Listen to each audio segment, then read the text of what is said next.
Welcome back to the channel. Quick shout out to all my subscribers. Thank you very much. You're helping me out with this and making this possible. So if you're clicking on this video, I'm guessing you want to see how my very first ride on the Onsra black Carve belt driven board went.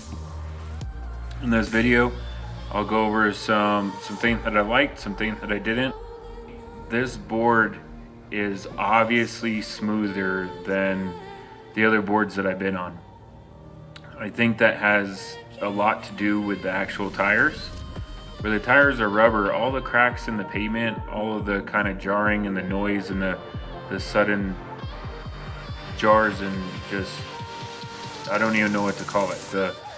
It sounds like something hitting something every time you go over a crack in the sidewalks. If you've ridden a board on a sidewalk, you know exactly what I'm talking about. So with these wheels, with these tires, it's still kind of there, but it's nowhere near as prevalent.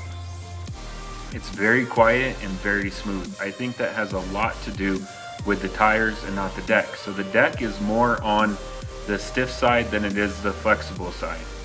If you really like flexible decks, then this is not that. It's pretty stiff.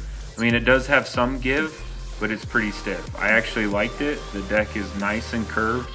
I actually really like the deck, and I will say that with these tires on this deck, it is still smoother than any of the flexible decks that I've rode. Also, this board is extremely responsive.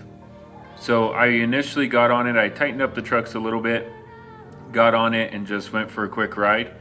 I right away came back and tightened down the trucks. I kept tightening them down every time I stopped on this ride. I won't say that it's maxed out because I don't know that, but it's getting pretty close. I would say if you're buying this board right out of the box, just go ahead and crank the trucks down to at least half, because it's very responsive, but when the trucks are that loose, it can be very dangerous.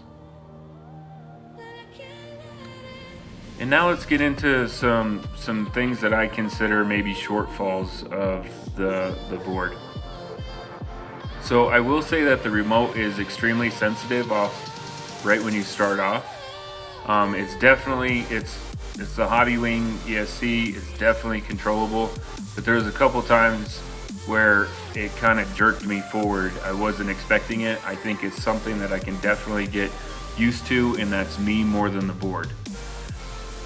The tools that come with the board, I mentioned it a little bit in my initial impression of the board after the unboxing, but the tools that come with the board, that's not all the tools that you're gonna need. So the T-tool will work on the front truck's bolts, the wheel nuts, and the top kingpin bolts, the kingpin truck bolts. So it'll work on that stuff. But the truck bolts that mount it to the board on the rear trucks, you're gonna need a 3/8 inch wrench to get in there. And then the bottom kingpin bolts, like I showed in the first video, you're gonna need a 9/16 wrench to get in there.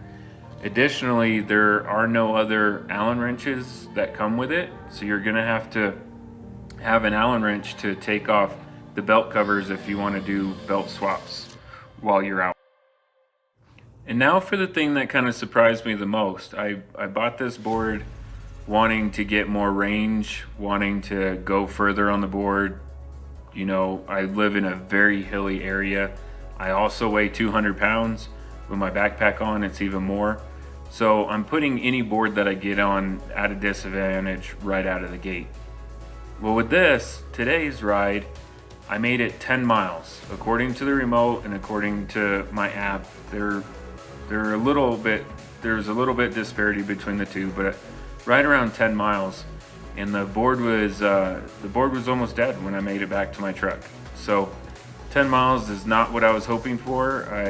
I'm charging the board. I'm gonna do more tests on that and see what range I can actually get. I know that I'm on the rubber wheels that are gonna decrease the range, but I really like them. So I'm probably gonna keep those for now. But I wanna see what the actual range of this board is. Today, it was 10 miles. Now granted, that's 5 miles downhill and 5 miles uphill. And if I had to guess, it's probably close to about a 500-foot elevation change. I mean, I'm in Colorado Springs, Colorado, so it's extremely hilly. And coming back, going down, you know, when I first started my ride, it's almost all downhill. Coming back, it's almost all uphill. So we'll see how much range I can get out of this, and if it's going to live up to the hype. The website says, you know, over 20 miles. So we'll just have to wait and see on that one. So let's talk overall. Overall, this board is right around $1,400 once you get shipping and all of that. Right now, I mean, I've only rode it once. I unboxed it, took a look at it, and I rode it once. Right now, I'm still happy with my purchase. I think that it's going to be a great board as long as it holds together, and as long as I don't deal with any type of, you know, breakage and those types of issues. I think that it's going to be a really good board. So as of right now, after my first ride, I'm still extremely happy with the board. I think all in all, it's well built. It's very robust. It's heavy and heavy duty. I think it's going to be a great board.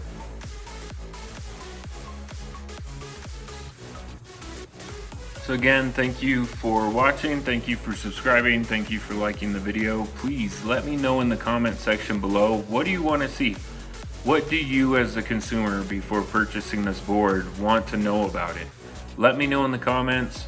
I'll try to get some good data on the next couple rides and throw a video together to answer the questions that are down in the comments of this video.